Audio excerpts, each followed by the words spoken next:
মহান আল্লাহ তাআলা আদম আলাইহিস সালামকে পৃথিবীতে পাঠিয়েছিলেন।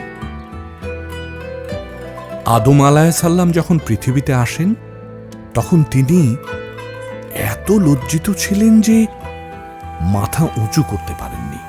তিনি ডানে বা বামেও তাকাননি। পর্বত কিংবা ভূপৃষ্ঠ, বাতাস বা মেঘ কোনো দিকে না। তিনি লজ্জায় নিচে তাকিয়েছিলেন। উনি পৃথিবীতে আসার পর শুধু সেদিকেই তাকিয়েছিলেন। পৃথিবীতে আদম আলাইহিস সালাম আসার খবর শোনার পর মৌমাছির ঝাঁক তার সাথে দেখা করতে আসে।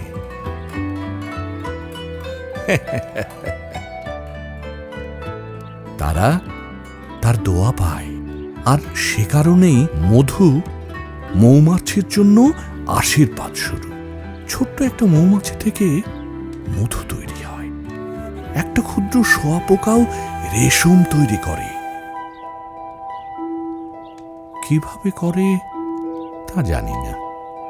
পোকারা ছাড়াও তোমরা জানো প্রথম কোন প্রাণীটা নতুন আগত আদম আলাইহিস সালামের সাথে দেখা করতে এসেছিল? হরিণ। তারা দৌড়ে চলে আসে যখন তারা শুনতে পায় যে নবী আদম আলাইহিস সালাম, যাকে সব জ্ঞান এবং নাম শেখানো হয়েছে, তিনি এই দুনিয়াতে এসেছেন। তারা তার দোয়া নিতে আসে।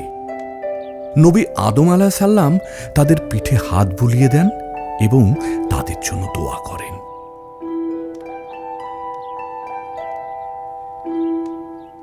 হরিণরা নবী আদম আলাইহিস সালামের সাথে দেখা করে চলে যায়, কিন্তু সাথে করে একটা বিশেষ উপহারও নিয়ে যায়, আর তা হলো এক ধরনের সুন্দর ঘ্রাণ যা তাদের শরীর থেকে বের হচ্ছিল।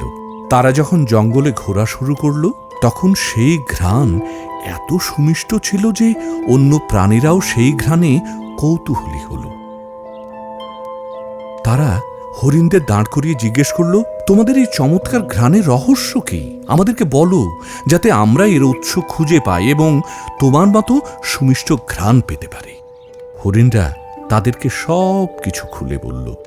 তখন সব প্রাণীরা নবী আদম আলাইহিস সালামের কাছে ছুটে গেল হরিণের মতো সুন্দর এবং সুঘ্রাণ পাওয়ার জন্য।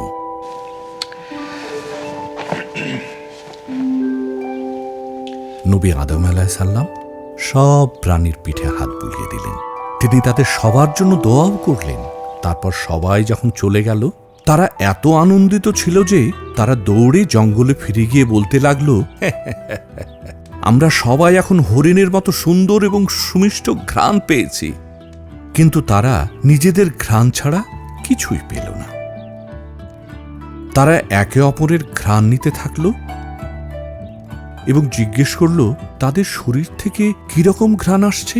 তারা একে অপরকে অধৈর্যভাবে জিজ্ঞেস করতে লাগলো যে তাদের যদি হরিণের মতো সুঘ্রাণ করে, তাহলে তারা নিজের ঘ্রাণ ছাড়া অন্য কোনো ঘ্রাণ পাচ্ছে না কেন?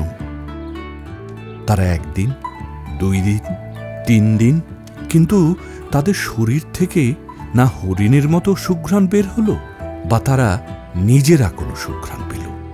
তারা তখনই বের হয়ে গিয়ে হরিণের সাথে দেখা করল।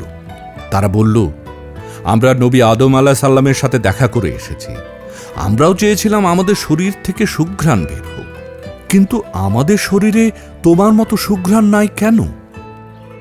এটা হরিণের জন্য খুব সহজ প্রশ্ন ছিল, কিন্তু অন্য প্রাণীদের জন্য এই উত্তরটা ছিল সেরকমই কঠিন। হরিণ বলল, আমরা আল্লাহর আনুগত্য পাবার উদ্দেশ্যে নবী আদম আলাইহিস সালামের সাথে দেখা করতে গিয়েছিলাম, কিন্তু তোমরা গিয়েছিলে ভালো সুঘ্রাণ পাবার জন্য। আমাদের নিয়ত নেক ছিল, তাই আমরা সুন্দর ঘ্রাণ পেয়েছি। আমাদের উপর সুমিষ্ট ঘ্রাণ অর্পিত হয়েছে, আর তোমরা যা চেয়েছ তা পেয়েছ। এই মন্তব্য কিয়ামতের আগ পর্যন্ত আমাদের কাছে শিক্ষণীয় হিসেবে থাকবে। যে যা চাইবে তাকে তাই দেয়া।